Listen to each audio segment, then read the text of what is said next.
Assalamu alaikum students. This is our lecture 12 which is about organizing and the functions of managers. Organizing हमने already class में discuss किया था तो let's discuss again in detail कि organizing होती क्या है, किस तरह एक organization बनती है, किस तरह जो है वो managers आपस में काम करते हैं, किस तरह planning होती है, organizing किस तरह होती है, leading किस तरह होती है और controlling किस तरह होता है. तो first आज का जो topic है वो पूरा organization पे based है. ठीक है. These are the objectives. So analyze the different forms of an organization, explain different organizational structures, describe the differences in line and staff relationships, and describe the use and value of teams. अब objectives हमारे क्या हैं, हमें जो है वो analyze करना है कि different types of organizations क्या हो सकती हैं, organizational structures क्या होते हैं, line और staff functions जो है उनका relationship क्या होता है आपस में, और हमें एक value of teams का usage बताना है. ठीक है. आउटलाइन हमारे पास है nature of organising and traditional organisation theory. Basically in this lecture it has two parts. One is about nature of organizing and other one is traditional organization theory. So the most important thing of the nature of organizing is the most important thing is organisation. किस तरह organisation में लोग काम करते हैं. Organisation होती क्या है. ऑर्गेनाइजेशन का मतलब है a group of people who are working together for some common goal. ठीक है. कोई एक टारगेट या कोई कॉमन गोल होता है, उसके लिए जब बहुत सारे लोग आपस में काम करते हैं हम उसे ऑर्गेनाइजेशन या ऑर्गेनाइजिंग एक कमिटी भी बनाती हैं और इस तरह ये काम होता है आपस में. Then we have legal forms of organisations, जिसमें हमारे पास एक सोल प्रोप्रिएटरशिप है. ठीक है. पार्टनरशिप है, लिमिटेड लायबिलिटी कंपनी है, कॉर्पोरेशंस हैं और कॉपरेटिव्स हैं. ठीक है. सबसे पहले हम जो फर्स्ट वाला पढ़ेंगे दैट इज सोल प्रोप्रिएटरशिप. अब इसमें क्या होता है, एक ऐसा बिजनेस होता है जो एक ही बंदा ओन करता है और एक ही बंदा ऑपरेट करता है. It says that a business which is owned by and operated by only one person which has few legal restrictions, owner forced to make all decisions, profits taxed once. अब मैंने आपको बताया कि ये इस तरह का एक फंक्शन होता है जिसमें कोई भी बिजनेस हो, ठीक है, उसको एक ही बंदा ओन करता है और एक ही बंदा उसको चलाता है. ठीक है. उसमें किसी और बंदे की दखल अंदाजी या इंटरफेरेंस नहीं होती. डिसीजन मेकिंग भी सारे उसको खुद डिसीजन लेने होते हैं. जो भी प्रॉफिट लॉसेस टारगेट के लिए होता है या उस प्रोडक्ट के लिए होता है वो सारा एक बंदे पे ही मैटर करता है. A sole proprietorship also known as a sole trader.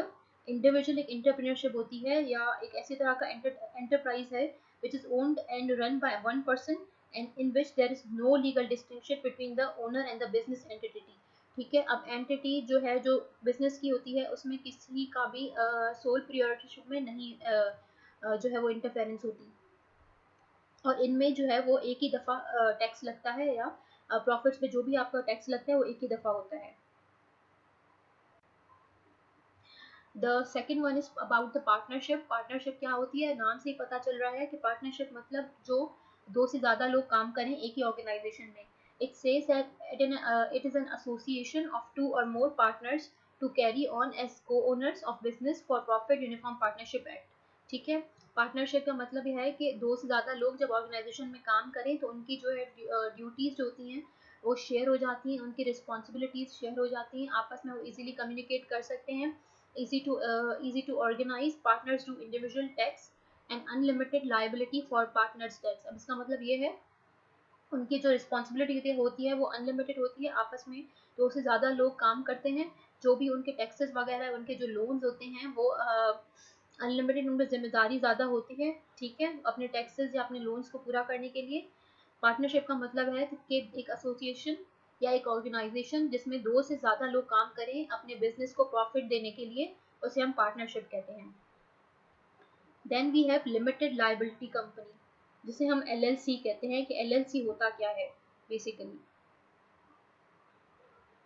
LLC होता क्या है. It says that owners called members have limited personal liability for the debts and actions of the LLC. अब हम इस तरह कह सकते हैं कि जो एलएलसी होती है एक प्राइवेट कंपनी हो सकती है, लेकिन एलएलसी के जो मेंबर्स होते हैं उन्हें ओनर्स को पहले हम मेंबर्स कहते हैं. ठीक है. अब इनकी जो पर्सनल लायबिलिटी होती है, इनकी पर्सनली जो इनकी जो रिस्पॉन्सिबिलिटी होती है पर्सनल लाइफ में, उनके जो भी उनके डेट्स हैं या एक्शंस हैं जो भी एलएलसी के होते हैं, ठीक है, इनको लिमिटेड होते हैं। सही है। कंपनी के जो बेस्ड उनके सारे भी जो एक्शंस हैं या उनके सारे लोन्स हैं, उनकी जिम्मेदारी उन पर ज़्यादा होती है as compare to personal debts और एक्शंस, ठीक है। And they are only taxed once and they have owners have limited personal liability, right, क्योंकि उन पे कंपनी की जिम्मेदारी ज़्यादा होती है। That's why it says that it is limited liability company, which says that it is a private company. Limited liability company का मतलब होता है कि एक private company whose owners are legally responsible for its debts only to extend the amount of capital they invested, ठीक है। वो जो इन्वेस्ट करते हैं वो जो भी अमाउंट अपना इन्वेस्ट करते हैं या कंपनी जो भी इन्वेस्ट करती है, एक बजट बनाती है, टारगेट को जब अचीव करती है तो एक अमाउंट बनाती है जो वो एक टारगेट को पूरा करने के लिए अचीव करने के लिए इन्वेस्ट करती है, ठीक है। तो आपके जो एलएलसी के जो मेंबर्स होते हैं जिन्हें हम ओनर्स कहते हैं, तो क्या करते हैं कि उनकी पर्सनल लाइबिलिटी, उनकी पर्सनल जिम्मेदारी अपने लोन्स की तरफ कम होती है एज कम्पेयर टू ऑर्गेनाइजेशन या कंपनी की तरफ उनकी जो लाइबिलिटीज़ है वो ज़्यादा होती हैं, और ये एक ही दफ़ा इनको इन पे टैक्स लगता है जो भी इनका प्रॉफिट होता है। सो थ्री जो है वो थ्री आपने डिस्कस कर लिया। एक में हमने पार्टनरशिप के बारे में पढ़ा है, एक दूसरा हमने लिमिटेड लाइबिलिटी कंपनी के बारे में पढ़ा है, ठीक है। Then we have corporations. Corporations क्या होता है? Legal entities owned by share holders who in general have no liability beyond the loss of the value of their stock. अब इसका मतलब क्या है कि लीगल एंटिटीज का मतलब क्या होता है? लीगल एंटिटीज का मतलब होता है कि एक इंडिविजुअल ऑर्गेनाइजेशन या individual company that has legal rights and obligations, ठीक है। लीगल एंटिटीज का मतलब होता है कि कोई भी इंडिविजुअल कंपनी हो या ऑर्गेनाइजेशन हो या इस तरह का कोई फंक्शन हो जिसकी मतलब अपने लीगल राइट्स होते हैं और ऑब्लिगेशंस होती हैं, which are owned by shareholders who in general have no liability beyond the loss of the value of their stock। उनकी उसके अलावा कोई जिम्मेदारी नहीं होती, सिर्फ उनकी जिम्मेदारी होती है कि कंपनी में जो टारगेट को अचीव कर रहे हैं, उनका जो स्टॉक है, जो भी वो मार्केट में मार्केटिंग कर रहे हैं अपने प्रोडक्ट की, या अगर उनके स्टॉक में कोई लॉस आ जाता है तो उनकी जिम्मेदारी सिर्फ वहीं तक महदूद होती है।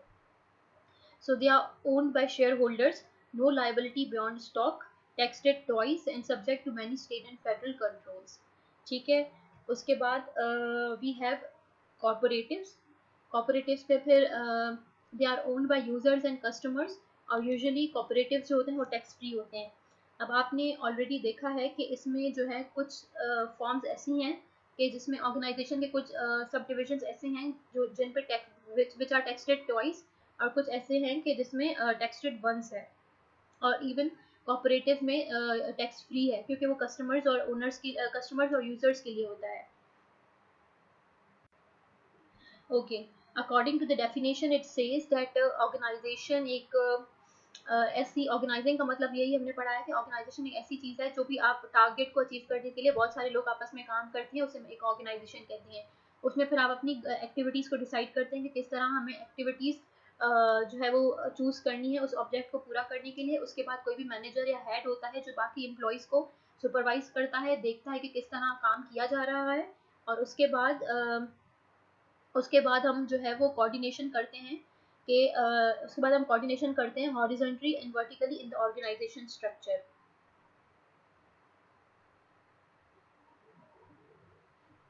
वर्टिकल कोऑर्डिनेशन एक होती है, एक हॉरिजॉन्टल कोऑर्डिनेशन होती है। तो हॉरिजॉन्टल कोऑर्डिनेशन और वर्टिकल कोऑर्डिनेशन में फ़र्क सिर्फ इतना है कि जो हॉरिजॉन्टल कोऑर्डिनेशन होती है वो एक सिंगल हायरार्किकल लेवल पे होती है, मतलब वो अमंग द एम्प्लॉयज़ में सिर्फ होती है जो कि सेम लेवल पे काम करते हैं, ठीक है। हॉरिजॉन्टली जो आपकी कोऑर्डिनेशन होती है वो एम्प्लॉयज़ के दरमियान होती है, लेकिन वो एम्प्लॉयज़ जो एक ही लेवल पे काम करते हैं, जैसे सारे मैनेजर्स हेड सारे जो हो गए, सारे मैनेजर्स हो गए, तो मतलब हॉरिजॉन्टली वो हो गए जो एक ही लेवल पे काम कर रहे हैं, ठीक है। हॉरिजॉन्टली जो कोऑर्डिनेशन होती है, और जो हमारे पास वर्टिकल कोऑर्डिनेशन होती है वो सारे मतलब वो लिंक करती है पीपल को, जो भी आपके पीपल आपस में काम कर रहे हैं या एम्प्लॉयज़ आपस में काम कर रहे हैं, वो उसमें हम डिफरेंट लेवल्स को यूज़ कर सकते हैं। मतलब उसमें आप कह सकते हैं कि हेड भी हो गया, उसमें एम्प्लॉय भी हो गया, उसमें लोअर स्टाफ भी आ गया, ठीक है, उसमें कोई सेम लेवल का नहीं है। Then we have spans of control. Spans of control क्या होता है? स्पैन्स ऑफ कंट्रोल में हम कौन कौन सी चीज़ें को कवर करेंगे?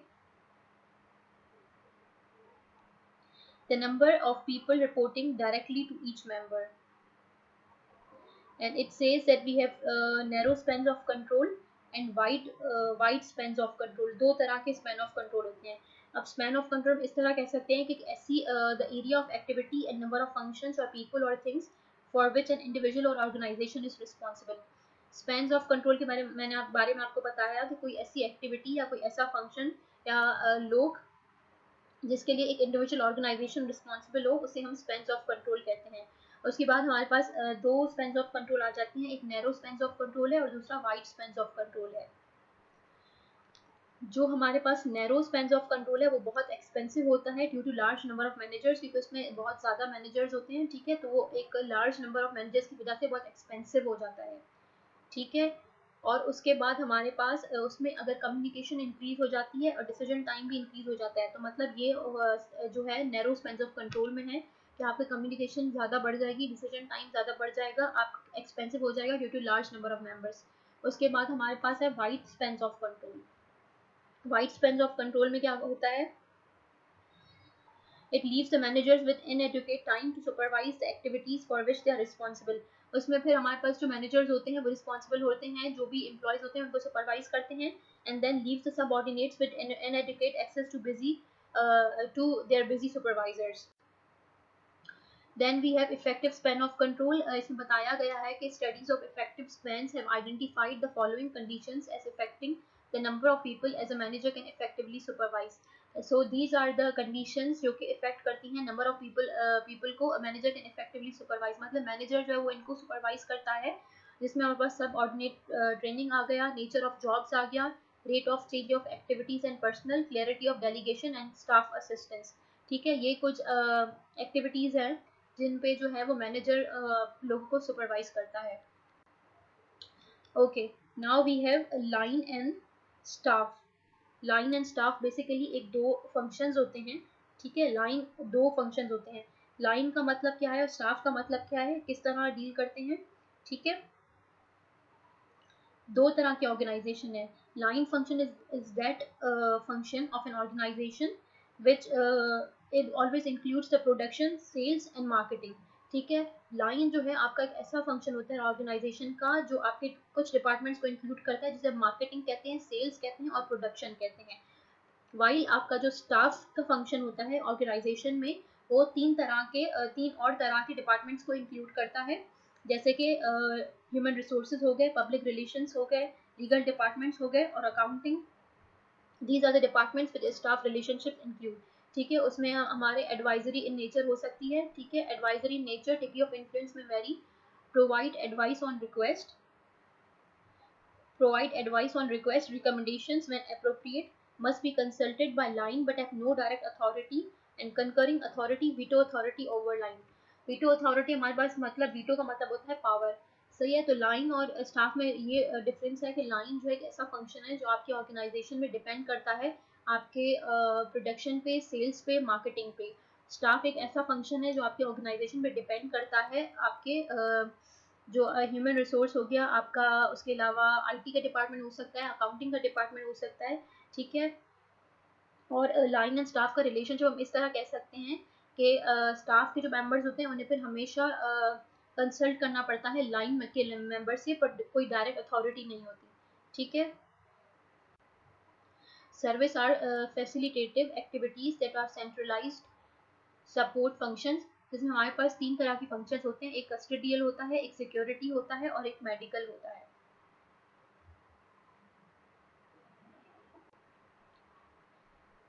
Okay, so now we have another thing, that is traditional organization theory. कि ट्रेडिशनल ऑर्गेनाइजेशन थ्योरी में क्या होता है, किस तरह होती है ट्रेडिशनल ऑर्गेनाइजेशन थ्योरी के पार्ट्स कौन से हैं. Organizations are divided into smaller units, a process called departmentalization, by using a number of approaches.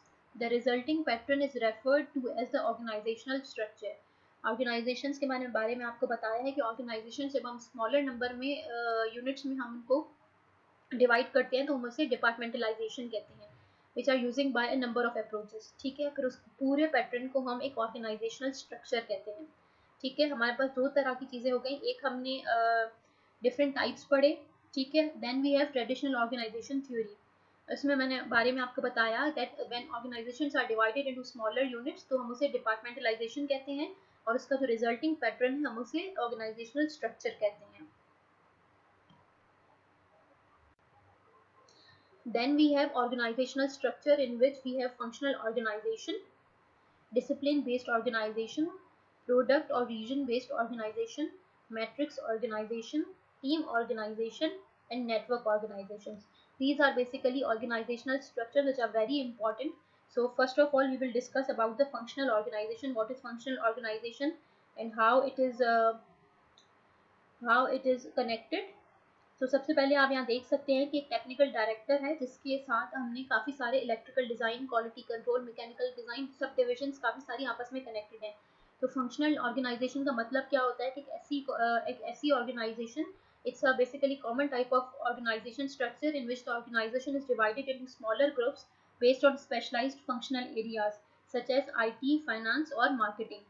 अब एक ऐसी ऑर्गेनाइजेशन जो फर्दर डिवाइडेड होती है सच स्मॉलर ग्रुप्स में, ठीक है, स्मॉलर ग्रुप्स में होती है, और उन सारे ग्रुप्स को वो स्पेशलाइज होती है एक दूसरे फंक्शंस में, जिसे हम आईटी कह सकते हैं, फाइनेंस कह सकते हैं और मार्केटिंग कह सकते हैं. Then we have pros and cons of functional organisations, मतलब उसके एडवांटेजेस और डिसएडवांटेजेस क्या हैं. फंक्शनल ऑर्गेनाइजेशन की डिसएडवांटेजेस हम ये कह सकते हैं कि it will lead to poor communication and coordination across the functional units. There will be obviously lack of understanding across the departments, and they focus more on their goals and neglect the overall company objectives. And communication in organizations with functional organization structures can be rigid. अब इसका मतलब ये है कि जब एक साथ काफ़ी सारे डिपार्टमेंट्स जब आपस में काम करेंगे तो उनकी कम्युनिकेशन जो है वो आपस में ख़राब हो सकती है, ठीक है, उसमें उनमें मिसकम्युनिकेशन हो सकती है, कोऑर्डिनेशन का उनमें मसला हो सकता है, ठीक है. There will be lack of understanding across the departments. Obviously हो सकता है कि कभी आपको उनका पॉइंट ऑफ व्यू ना समझ में आए, कभी उनको आपका पॉइंट ऑफ व्यू ना समझ में आए, तो लैक ऑफ अंडरस्टैंडिंग हो सकती है अक्रॉस द डिपार्टमेंट्स. डिलेज हो जाएंगे डिसीजन मेकिंग में, आप वेट करेंगे कि जब तक कोई दूसरा बंदा इनिशिएट करे, ठीक है, तो डिलेज काफ़ी आ जाएंगी आपके डिसीजन मेकिंग में. उसके अलावा जो है आपकी कम्युनिकेशन लाइन आपका लॉस हो जाएगा, कम्युनिकेशन जो आपके है वो इम्प्रूव नहीं होगी, पुअर कम्युनिकेशन होगी, कोऑर्डिनेशन ख़राब होगा, पर्सनल ग्रोथ आपकी इतनी नहीं होगी, आप उसमें से ज़्यादा कुछ नहीं सीखेंगे. Then we have communication, they focus more on their goals and neglect the overall company objectives. So they focus more on their goals. उनका जो अपना जो गोल होता है, जो इनको टास्क पूरा करना, सिर्फ उन पे ये लोग फोकस करते हैं और ओवरऑल कंपनी पे फोकस नहीं करते. ओवरऑल कंपनी के जो सारे ऑब्जेक्टिव्स होते हैं उन पे इनका फोकस नहीं होता, ठीक है. Then we have advantages of functional organisation. अब उसके एडवांटेजेस क्या हैं. सबसे बड़ी एडवांटेज ये है कि उनका स्टाफ का वर्किंग स्किल्स बहुत अच्छे होंगे, ठीक है, इफेक्टिवली इम्प्रूव्ड होंगे. जाहिर बात है जब आपस में आप काम करते हैं तो आपके स्किल्स इम्प्रूव होते हैं, ठीक है. आपका जो आप प्रोडक्ट बनाना चाह रहे हैं उसकी एफिशिएंसी बहुत हाई होगी, आपके स्किल्स इम्प्रूव होंगे, और जो है आपका प्रोडक्टिविटी भी आपकी अच्छी होगी, प्रोडक्टिविटी आपकी इंक्रीज होगी, एफिशिएंसी आपकी बहुत अच्छी होगी, स्टाफ के वर्किंग स्किल्स बहुत अच्छे होंगे, ठीक है. ये कुछ जो है वो प्रोज एंड कॉन्स हैं एक फंक्शनल ऑर्गेनाइजेशन के. I have already explained you that functional organization is something which is divided into smaller groups, और फिर वो smaller groups हम बतौर एक फंक्शन के तहत उन्हें कहते हैं कि ये एक फंक्शन हो सकते हैं, जैसे आईटी डिपार्टमेंट हो गया आपका, फाइनेंस हो गया, और दूसरे डिपार्टमेंट्स हो सकते हैं. So there are some pros and cons of the functional organization, and it says that organizations with high relative stability of workflow and limited product diversity, certain manufacturing operations, process industries, startup companies, organizations with narrow product ranges, simple marketing pattern, and few production sites. जो functional organisation है उसमें हम आपको ये बता दें कि जो ऑर्गेनाइजेशंस में हाई रिलेटिव स्टेबिलिटी होती है, या जितना जो भी आपके पास वर्क फ्लो या वर्कलोड आपके एक ऑर्गेनाइजेशन में है, तो आपको फिर बहुत सारे लोगों की रिक्वायरमेंट होती है ताकि वो आपका टास्क को पूरा करें, ठीक है. तो आपका जब हाई रिलेटिव स्टेबिलिटी आपको चाहिए, जो भी आपका वर्क फ्लो है, सही है, आप एक स्टार्टअप कंपनी से हेल्प लेते हैं, स्टार्टअप कंपनीज बनाते हैं, organisation with narrow product ranges, simple marketing pattern and few production sites. जिन ऑर्गेनाइजेशंस की प्रोडक्ट रेंजेस कम है तो मार्केटिंग करते हैं ताकि उनके प्रोडक्ट की सेल अच्छी हो, ठीक है। Okay, so this is the discipline organisation. The second one is discipline. आप देख सकते हैं कि इसमें एक इंजीनियरिंग डीन है and few other departments are connected together. So discipline organisation, नाम से हमें पता चल रहा है कि डिसीजन ऑर्गेनाइजेशन एक इस तरह की एक ऑर्गेनाइजेशन है। It is favoured by universities, governmental laboratories and other R&D organizations, and it promote innovative pursuits and individual disciplines, allowing employees to drill down to deeper knowledge levels without requiring much coordination with others. अब discipline organisations जो हैं वो क्या करते हैं कि वो favour लेते हैं यूनिवर्सिटीज़ से। यूनिवर्सिटीज़ की जो भी गवर्नमेंट लेबोरेटरीज होती हैं और R&D ऑर्गेनाइजेशंस होती हैं। R&D ऑर्गेनाइजेशंस बेसिकली वो ऑर्गेनाइजेशंस हैं जो आपको फंड प्रोवाइड करती हैं, फिर आप उसके तहत जो भी आपको बजट प्रोवाइड करती है, फंड प्रोवाइड करती है, उसके तहत आप अपना एक प्रोजेक्ट पूरा करते हैं। ये फाइनल ईयर प्रोजेक्ट्स में भी R&D के एक कंपनी होती है, बेसिकली R&D कंपनी है, ठीक है, या ऑर्गेनाइजेशन है, एक कंपनी है जो कि खुद आपको एक प्रोजेक्ट्स भी देती है। उन प्रोजेक्ट आपको सिलेक्ट करने होते हैं, वो प्रोजेक्ट आप पूरा करते हैं, या तो फिर आपका कुछ कोई भी प्रोजेक्ट है, आपका कोई भी इनिशिएटिव है, कोई भी आइडिया है जो आपने फाइनली प्रोजेक्ट में करना है, तो फिर आप उन्हें R&D में देते हैं और उसके बाद अगर आपका अप्रूव हो जाता है तो फिर आपको फंड मिलता है। And it promote innovative pursuits in individual disciplines, allowing employees to drill down to deeper knowledge levels without requiring much coordination with others. So involve करता है इनोवेटिव जो आपके इंडिविजुअल डिसिप्लिन होते हैं एम्प्लॉयज़ को, ताकि उनको आपस में जो उनको नॉलेज होती है वो आपस में शेयर करते हैं, requiring much coordination with other. Obviously coordination की बहुत ज़रूरत होती है इनमें, ताकि अगर आप इतने डिपार्टमेंट्स आपस में कम्युनिकेट कर रहे हैं तो उनकी जो इन्फॉर्मेशन होगी, उनकी जो नॉलेज होगी वो आपस में एक्सचेंज होगी, कोऑर्डिनेट करेंगे और इस तरह जो है वो एक दूसरे को मोटिवेट कर सकते हैं।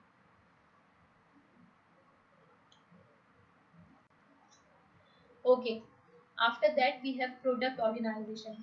अब प्रोडक्ट ऑर्गेनाइजेशन क्या होती है, प्रोडक्ट ऑर्गेनाइजेशन में किस तरह काम होता है। Product organisation is a structure where the activities are grouped according to the product और service and formal coordination of management functions occur separately for each. It is therefore said to be an appropriate structure for such an organization. ठीक है, product organisation में क्या होता है, आपको नाम से पता चल रहा है कि वो रिलेटेड होती है जो भी आप प्रोडक्ट्स प्रोड्यूस कर रहे हैं एक ऑर्गेनाइजेशन या एक कंपनी में। उसमें हम एक एक्टिविटीज़ को सिलेक्ट करते हैं, वो एक्टिविटीज़ ग्रुप होती है अकॉर्डिंग टू द प्रोडक्ट और सर्विस। ठीक है, इसका मतलब ये है कि आप पहले एक ग्रुप बनाते हैं, या जो भी आपके कंपनीज होती हैं उस कंपनी में आप पहले ग्रुप बनाते हैं, जैसे नंबर ऑफ पीपल या स्मॉलर नंबर ऑफ पीपल हो गए। ठीक है, वो एक एक्टिविटीज़ को सिलेक्ट करते हैं, ठीक है, उस एक्टिविटीज़ के तहत आप अपना टारगेट को पूरा करते हैं, जो भी आपको प्रोडक्ट सेल करना है या प्रोडक्ट बनाना है। ठीक है, उसके बाद आपको जो है एक कोऑर्डिनेशन मैनेजमेंट करनी होती है, ताकि जो आपने मेंबर सिलेक्ट किए हैं उनमें आपस में कोऑर्डिनेशन हो। ये हो सकता है कि जब आप आपस में काम कर रहे हो तो आपका ऑब्वियसली पॉइंट ऑफ व्यू कभी किसी का सेम नहीं होता, या क्या कोई आपको कॉन्फ्लिक्ट हो रहा है आपके साथ वाले मेंबर्स के साथ या एम्प्लॉयज़ में, तो उसका सोल्यूशन ये है कि हम हमारे पास हमेशा किसी कंपनी या किसी ऑर्गेनाइजेशन या किसी यूनिवर्सिटी या कोई भी इंस्टीट्यूट में हमारे पास कोई हेड ज़रूर होता है। तो उसका सोल्यूशन ये है कि हम फिर हेड की तरफ जाते हैं, हेड से पूछते हैं, इंफॉर्मेशन लेते हैं, सजेशंस लेते हैं, जो प्रीवियस स्ट्रेटजीज को फॉलो करते हैं कि किस तरह पहले इस प्रोडक्ट पे काम हुआ है, किस तरह हमें न्यू इनोवेटिव आइडियाज इसमें ऐड करने हैं, और फिर इसी तरह एक फाइनल डिसीजन बनता है। After that we have regional organization. Regional organization क्या होती है, जिसमें हमारे पास एक प्रेसिडेंट है एंड डिफरेंट स्टेट्स आपस में कनेक्टेड है, and we can say that regional organizations are in a sense international organizations, as they incorporate international members and encompass geopolitical entities that operationally translate a single nation state. अब आपने देखा कि यहाँ पर कोई भी ऐसे डिपार्टमेंट्स नहीं हैं, सही है, आपके पास एक स्टेट्स हैं, एक इंटरनेशनल स्टेट्स हैं जो कि एक इंटरनेशनल मेंबर्स के लिए होती हैं। ठीक है, रीजनल ऑर्गेनाइजेशंस बहुत इंपॉर्टेंट रोल प्ले करती है आपके अचीवमेंट के लिए, आपको गोल्स को पूरा करने के लिए। They can support the members or states with the design of action plans for sustainable development, and it can also play a key role in monitoring the implementation of these commitments.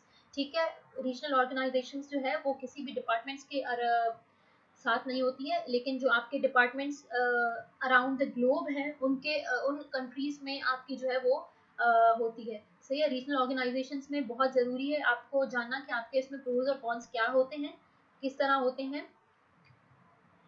So these are the pros and cons of regional organization. Focuses on end products or geographical regions. ठीक है, facilitates coordination, encourages management development, provides for decentralization, promotes growth.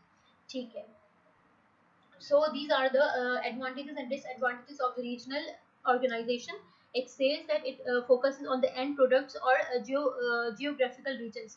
Geographical regions जो आपने देखा कि एक Asia connected है, एक Africa connected है, तो ये सारे जियोग्राफिकल रीजन्स हैं और ये सारे डिपेंड करते हैं कि आपका जो एंड रिजल्ट या एंड प्रोडक्ट निकलता है उस पर फोकस करते हैं, एक ही टारगेट पे, ना कि आपके सारे कंपनी के प्रोडक्ट्स पे या सारे कंपनी के टारगेट्स पे फोकस नहीं करते। जो आपने रिजल्ट बनाना होता है, लाना होता है, सिर्फ उसी पे आपको फोकस करना होता है।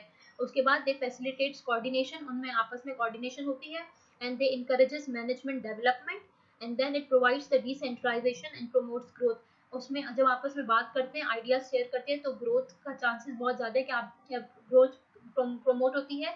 ठीक है, मैनेजमेंट एक अच्छी आपके आपस में बन जाती है, इजी टू ऑर्गेनाइज होता है।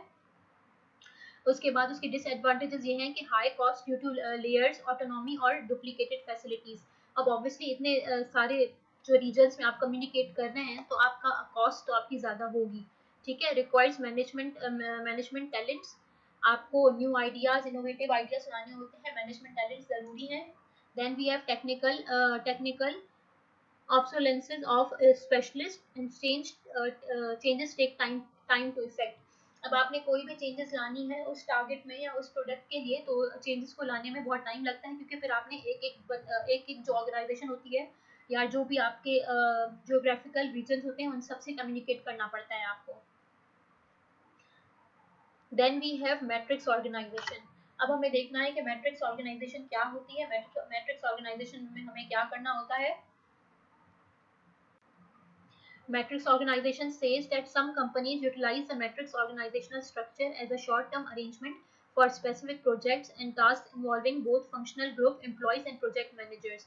जो मैट्रिक्स ऑर्गेनाइजेशन होती है वो एक सारी जो कुछ कंपनीज जो होती हैं वो आपस में एक मैट्रिक्स ऑर्गेनाइजेशनल स्ट्रक्चर को यूज करती हैं as a short term arrangement for specific projects and task involving both functional group of employees and project managers. ठीक है, इसमें हमारे पास एक फंक्शनल मैनेजर्स भी हम कह सकते हैं और प्रोजेक्ट मैनेजर्स भी कह सकते हैं। ठीक है, मैट्रिक्स ऑर्गेनाइजेशन में फंक्शनल मैनेजर्स और प्रोजेक्ट मैनेजर्स पे बेस्ड होती है। ठीक है, मैट्रिक्स हम ये कह सकते हैं कि वो रिजल्ट प्रोड्यूस करते हैं अपने हॉरिजॉन्टल और वर्टिकल जो उनके ग्राफ्स होते हैं उनके तहत, लेकिन उसमें हमारे पास दो तरह के मैनेजर्स इन्वॉल्व होते हैं, एक फंक्शनल मैनेजर्स और एक प्रोजेक्ट मैनेजर्स। फंक्शनल मैनेजर जो होते हैं वो यूजुअली मैनेज करते हैं आपका बजट। ठीक है, और जो रिसोर्सेज आपके जो होते हैं और आपके बजट्स होते हैं उनको मैनेज करते हैं। सही है, लेकिन आपके जो प्रोजेक्ट मैनेजर्स होते हैं वो सिर्फ आपके जो रिसोर्सेज होते हैं सिर्फ उनको मैनेज नहीं करते, बल्कि आपके जो रिसोर्सेज फंक्शनल मैनेजर्स यूज करें उनको भी वो यूज करते हैं। इसका मतलब हम इस तरह कह सकते हैं कि जो फंक्शनल मैनेजर है, ठीक है, वो लोगों को मैनेज करता है, जो भी आपकी इंडस्ट्री में लोग काम कर रहे हैं, मतलब लोगों को या एम्प्लॉयज को मैनेज करता है। लेकिन जो प्रोजेक्ट मैनेजर्स होते हैं वो आपकी मशीनरी, आपके रिसोर्सेज और जो भी आपकी उस टारगेट को पूरा करने के लिए आपके रिसोर्सेज यूज हो रहे हैं उसको प्रोजेक्ट मैनेजर्स जो है वो सपोर्ट करता है, उसको जो है वो मैनेज करता है। ठीक है, this is the major difference between the functional manager and the project manager. मैंने आपको बताया functional manager manages the manpower, skills, knowledge, facilitates, own funds to support people, and project managers money under control, mandate to authorize work with top management support, and rights to buy services elsewhere. Already मैंने आपको explain किया है कि दो difference functional manager, man power और skills knowledge. मतलब ये है कि फंक्शनल मैनेजर्स लोगों को मैनेज करता है। ठीक है, और जो प्रोजेक्ट मैनेजर्स होता है वो मनी या सारा बजट हो गया आपका, पैसे हो गए उस टारगेट को पूरा करने के लिए, और मशीनरी हो गई, रिसोर्सेज हो गया है, अगर इंटरनेट कनेक्टिविटी यूज हो रही है, कोई भी कम्युनिकेशन स्किल्स आपके यूज हो रहे हैं, तो प्रोजेक्ट मैनेजर का काम है कि वो सारी रिसोर्सेज को मैनेज करना। ठीक है,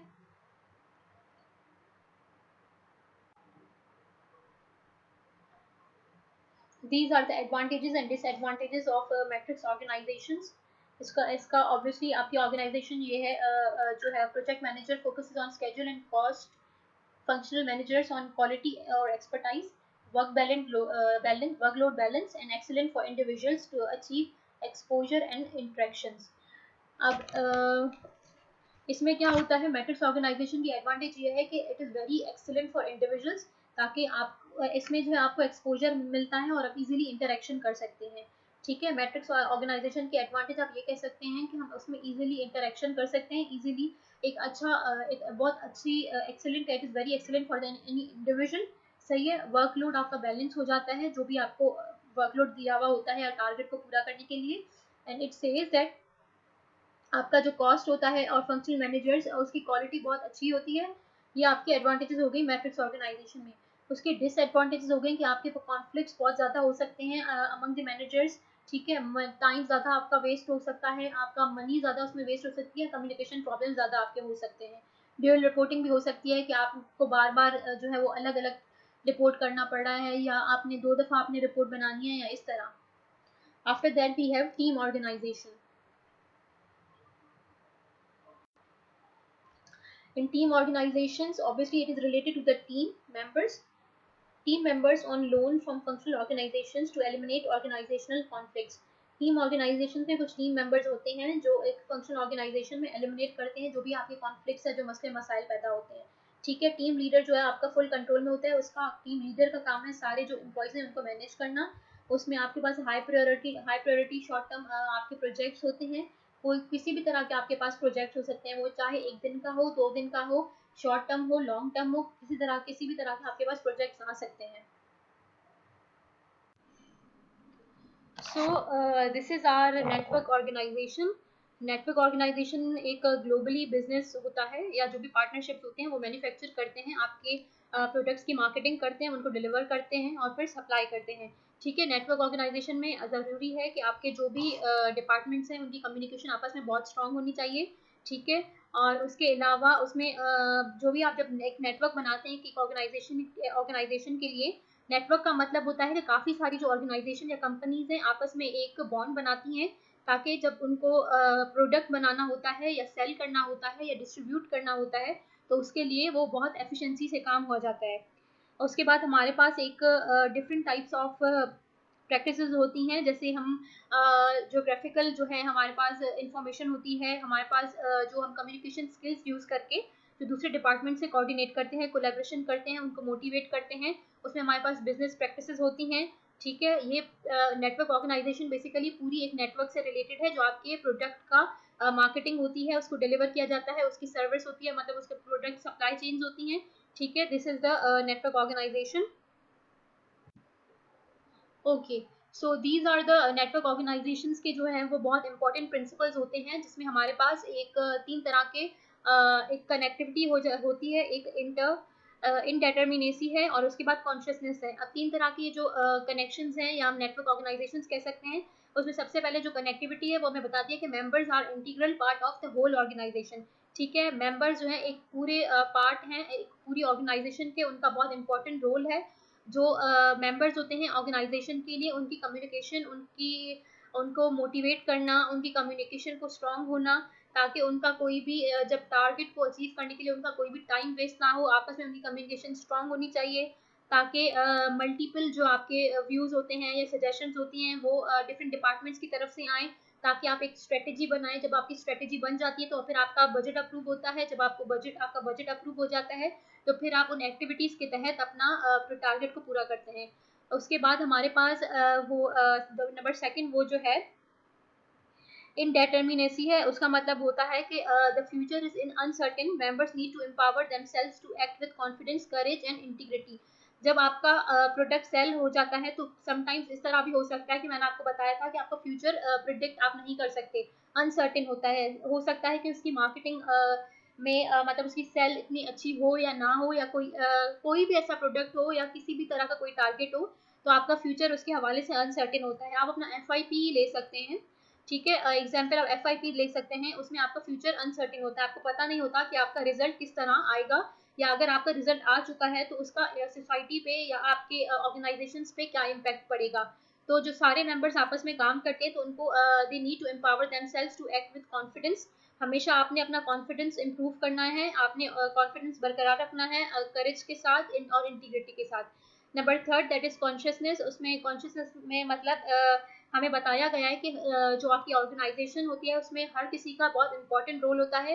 everyone is a vital contributor. हर किसी की कंट्रीब्यूशन बहुत मैटर करती है, हर किसी की सजेशन, हर किसी की जो पॉइंट ऑफ व्यू है बहुत मैटर करता है किसी भी ऑर्गेनाइजेशन, चाहे वो नेटवर्क ऑर्गेनाइजेशन हो या फिर दूसरी टाइप ऑफ ऑर्गेनाइजेशन हो। So these are the questions which maybe I can include in your assignment. I will see. So this is the end of the today's lecture, which was lecture 12 on organizing. किस तरह उसमें organizational structures होते हैं, ठीक है, traditional organisation theory क्या होती है, उसमें कौन से आपकी ऑर्गेनाइजेशन लेवल्स होती हैं, किस तरह मैट्रिक्स ऑर्गेनाइजेशन होती है, नेटवर्क ऑर्गेनाइजेशन क्या होता है। उसके अलावा आपके पास डिफरेंट टाइप्स ऑफ ऑर्गेनाइजेशन हैं जिसमें आपके पास फंक्शनल ऑर्गेनाइजेशन आ गया, नेटवर्क आ गया, different types of regional organisation है। So this is the end of today's lecture.